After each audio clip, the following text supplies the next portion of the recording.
요가 어떤 파트 강사부터 요가원 원장까지 이제 해본 사람으로서 근데 나는 파트 강사를 한 적이 없는데 난 처음부터 원장이었거든요. 파트 강사 해본 적이 아, 없어. 저는 하루에 막 6개, 막 7개 이런 수업을 했던 파트 강사를 시절을 지나왔기 때문에 어려운 시절을 지내보죠. 혼자 그냥 찍을 걸 그랬네요. 선생님의 조언, 의견을 듣고 싶습니다. 네. 저는 반대입니다.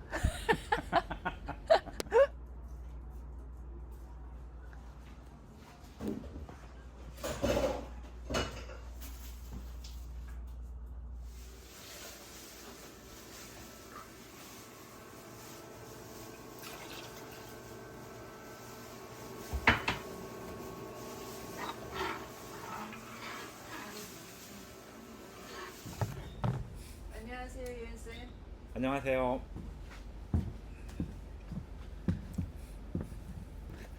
안녕하세요. 저는 샤일라이고 안녕하세요. 저는 김희연입니다. 여기는 홍대 쿨라의 꽃담이고 지금 겨울이라서 난로가 아직 안 와서 너무 춥네요. 난로가 내일 오는데 아우 촬- 추워요. 촬영하다가 약간 저희가 이렇게 콧물을 좀 닦으더라도 좀 양해를 해주시고, 자, 제 학생이 질문을 이제 해서 제가 영상을 하나씩 찍고 있는데, 자, 요번에 사연은 일과 요가 강사를 겸업하고 있는데 요가 강사로 살고 싶지만 직장 생활로 얻어지는 경제적인 안정감도 포기를 못하겠어요. 욕심을 버리고 마음이 시키는 대로 해야 할지, 현실적인 것과 타협하며 살아가야 할지, 사실 답은 정해져 있지만 주변에 겸업하며 고민하는 선생님들도 많을 것 같아서 선생님의 조언, 의견을 듣고 싶습니다. 어떻게 해야 될까요? 일단 저는 직장 생활을 더 해야 한다고 생각을 하고요. 근데 마음의 결정을 했다고 지금 이야기하고 있는데 대부분의 사람들은 아마 간두는 거를 더 생각을 해고 했을 거예요. 그치? 그러니까 물어봤겠지? 그렇죠. 근데 저는 일단은 결론부터 얘기한다 그러면은 조금 더 생각을 좀 해보고 직장 생활 더 좀 해본 다음에 나중에 정말 나중에 진짜로 이런 생각 안 들을 정도로 고민을 안 할 정도로 했을 때 시작해야 되는 게 맞다고 하는 것 같아요. 요새 시대가 그러니까 그치. 요즘 시대라고 하면 일단 관두지 말아라. 너무 관두지 마음이 안 끌리는. 관두지 말아라. 일단 직장에서 열심히 해서 곳간을 먼저 채워라. 그래서 그 곳간을 채우고 내가 진짜 사랑하는 일에 전념을 할 수 있게 너무 마음적으로나 생활적으로 불안하거나 불편하면 좋아하는 것도 싫어질 수 있으니까 곳간을 채우고 천천히 겸업을 하면서 이제 내가 조금 더 여기에 열정이 생기고 경력이 조금 쌓이고 기술이 좀 더 쌓이면서 그러면서 천천히 넘어오는 거를 이제 추천을 하거든요. 그러니까 옛날에 우리 한 십몇 년 전에 요가원들이 엄청 많을 때 막 대형 요가원들도 엄청 많고 프랜차이즈 요가원들도 엄청 많고 그랬을 때는 정말 선생님 구하는 게 너무 힘들었어요. 그치, 그때 있었지. 그래서 굉장히 쉽게 강사가 굉장히 쉽게 강사가 되신 분 중에 하나거든요. 그래서 선생님을 구하기가 너무 힘들어서 막 이 요가원에서 아침에 메인 선생님, 저 요가원에서 저녁에 메인 선생님 이렇게 해서 막 근무해갖고 보험까지 이렇게 되는 학원들이 굉장히 많았었단 말이에요. 그때는 제가 학생들한테 진짜 원하면 한번 뛰어들어 봐라. 왜냐면 몸이 조금 힘들어도 내가 수업을 하면서 거기서 이제 경제적인 것들을 채우고 실력을 쌓아갈 수 있으니까 수업을 많이 해봐야지 요가 수업도 잘할 수 있으니까 경험해봐라. 그랬는데 요새는 대형 요가원들이 점점 이제 좀 많이 사라지고 조그맣게 개인으로 하는 요가원들이 굉장히 많이 생기면서 혼자 하거나 아니면은 선생님 한두 명 됐고 그러다 보니까 취업 자리도 많지 않고 그리고 하다못해 이제 지도자 과정을 하는 학생들한테 밖에서 좀 대리 수업을 한번 해보고 경험을 쌓아라 이런 과제를 내주는데 대리 수업을 찾기가 좀 너무 힘들다는 거예요. 그러다 보니까 내가 수업을 많이 해보고 싶어도 어떤 해볼 데가 없으니까 티칭도 조금 잘 안 내고, 그리고 경험도 조금 작고, 부족하고. 예, 그리고 취업의 어떤 문도 좀 작고, 그래서 현실적으로 만약에 얘기를 한다고 하면 요가의 이 안 보이는 차원의 이야기를 잠깐 놓고 현실적인 차원을 얘기를 한다면 직업으로서 수요와 공급이 지금 갭의 차이가 너무 큰 거죠.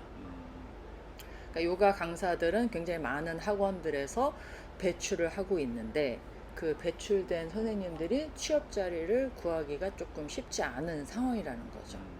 그래서 그리고 뭐 전 세계적으로 경제가 좀 안 좋으니까 이게 경제적 창출도 쉽지가 않고, 그래서 만약에 지금 내가 좀 직장을 다니고 있다 그러면 거기에서 조금 어느 정도의 물리적인 것들을 채우고 조금씩 이렇게 경력을 쌓는 걸 저는 추천을 드려요. 현재 같은 경우에. 우리 같은 경우에는 어쨌든 뭐 육아 경력이 한 20년 훨씬 넘었으니까 그동안 되게 많은 사람들을 좀 봤을 거 아니에요? 그래서 20년 전에 요가를 했던 사람들은 왜 지금은 안 할까? 그러니까 남아있는 사람들이 이렇게 많지는 않으니까. 근데 물론 여러 가지 문제가 있었을 거예요. 그 사람들한테도 뭐 관계 때문에 그럴 수도 있고 뭐 여러 가지 문제가 있을 텐데 가장 많은 문제는 결국은 경제적인 문제가 아니었을까?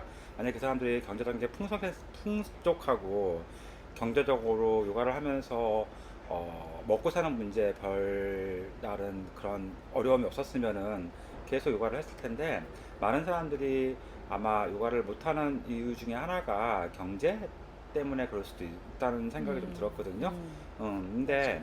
항상 제가 얘기하는 게 뭐냐면은 선생님들한테 되게 좋아서 시작한 요가가 경제적인 문제 때문에 만약에 못한다 그러면은 뭘로 버틸 수 있을까 했을 때는 본인이 가지고 있는 요가 철학이라든지 아니면 10년 가지고 극복할 수도 있고 이겨낼 수도 있는데 근데 아무리 내가 신념이 강하고 철학이 신념. 신념이 강하고 지금 추워서 신념. 신념이 추워서. 강하고 그다음에 철학이 되게 좀 완고하게 요가 철학이 있다고 맞아요. 하더라도 맞아요.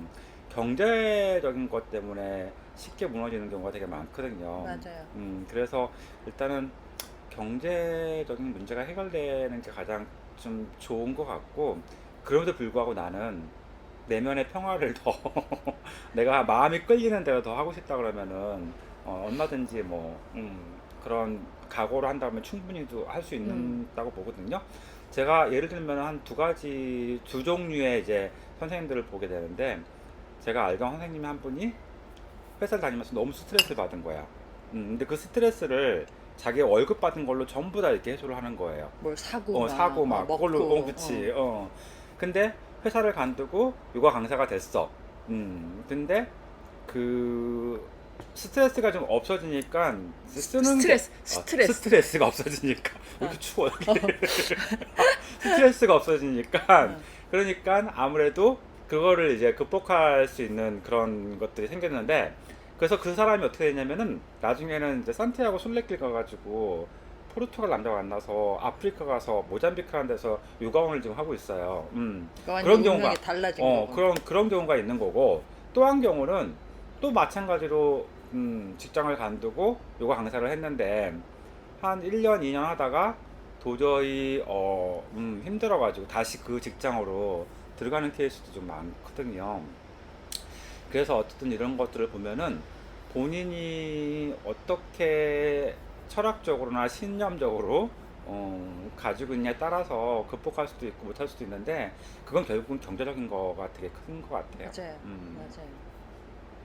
그래서 저는 조금 더 직장 생활을 하면서 그 다음에 어느 정도 좀 그런 철학적인 거 내 요가 신념 같은 것들을 좀 확고하게 하면 신념을 확고하게 하면은 나중에는 진짜 하고 싶은 거 할 수 있지 않는 그런 단단한 에너지가 생기지 않을까 라는 생각을 합니다. 맞아요. 저도 학생들한테 이제 내가 진짜 사랑하는 일을 하면은 굶어 죽진 않는다 그치. 라고 얘기를 하는데 이제 어떤 시대마다 어떤 경제적인 상황들이 달라지니까 요새는 말의 힘이 약간 거기에 조금 빠졌어요. 내가 정말 사랑하는 일을 할 수 있게 내가 가지고 있는 어떤 신념, 그러니까는 그걸 역으로 이렇게 계속 생각을 하다 보면 내가 어떻게 살고 싶은가를 사실은 그치. 올라가 갖고 생각을 해봐야 되는 거고, 그러다 보면은 내가 진짜 여기 한번 뛰어들어 보겠다. 나는 내가 어떻게 살고 싶지? 나는 회사에 조금 더 있으면서 어떤 것들을 채워야겠다. 각자의 사실은 답은 본인들한테 있는데, 요가 어떤 강사와 원장님의 입장으로서 시대별로 조금 다르니까 2025년 이 해에 만약에 조언을 한다고 하면 조금 더 직장에서 있으면서 사랑하는 일을 할 수 있게 곳간을 조금 더 채우면 더 좋지 않을까라는 생각을 해요. 좀 불안정한 시대니까. 근래에 요가 강사들한테 해주고 싶은 이야기 한마디만 하고 마칠게요. 아 근데 추운데 우리 여기서 지금 코 빨개. 코 빨개졌어. 아 새해 새해에 음. 네, 지금 요가 강사들한테 해주고 싶은 한마디. 선생님이라는 거는 누군가를 가리키고 그 다음에 누군가에 영감을 주고 누군가에게 어떻게 보면은 또 삶의 한 부분을 좀 이정표를 좀 제시해주는 그런 분이잖아요. 사람들이잖아요. 요가 선생님도 마찬가지고요. 그렇다 그러면은 또 선생님 자체가 스스로 본인 자체가 어떤 확고한 목표도 좀 가지고 있어야 될 것 같고, 그게 뭐 인류애적인 거든지 아니면 개인적인 거든지 이런 것들을 좀 확고하게 좀 가지고 있어서, 목표 같은 것들을 가지고 있어서 그 목표를 향해서 좀 나가는 그런 한 해가 좀 되었으면 좋을 것 같아. 근데 또 그냥 목표만 보는 게 아니라 내가 좀 재밌고 즐겁게 유쾌하게 또 그렇게 하는 게 가장 선생님으로서 강사로서 살아가는 하나의 방법이 아닐까 하는 생각을 해요. 저 같은 경우에는 선생님은 바로 원장님이 되셨지만 그치, 나는 바로 원장님 됐지. 저는 막 하루에 수업 6개, 7개 막 이렇게 하면서 막 월급날 하루라도 월급날이 밀리면 내 카드값을 못 내는 거야. 그래서 월급이 하루 이틀 차이로 막 이날 들어와야 되는데 이런 삶을 살아본 사람으로서 근데 나도 근데 생각해보니까 하루라도 월급 강사님의 월급을 밀리면 월세를 밀리면 했어. 나도 되게 그쵸, 힘들었어. 그렇죠. 원장님 입장으로서는. 그래서 근데 이 일을 사랑하다가 뭐 수련하는 게 좋아서 요가 안내자가 돼서 현재 이제 둘 다 20년 넘게 이 일을 해오면서, 근데 저는 시간이 지나면 지날수록 내가 내 직업이 요가 강사고 요가 안내자고 요가 강사들을 배출하는 티처 트레이너다, 이거에 대한 되게 보람이 있는 것 같아요. 이거 정말 의미 있는 직업이구나. 어떤 누군가의 조금이라도 육체적으로 건강하게 만들어줄 수 있고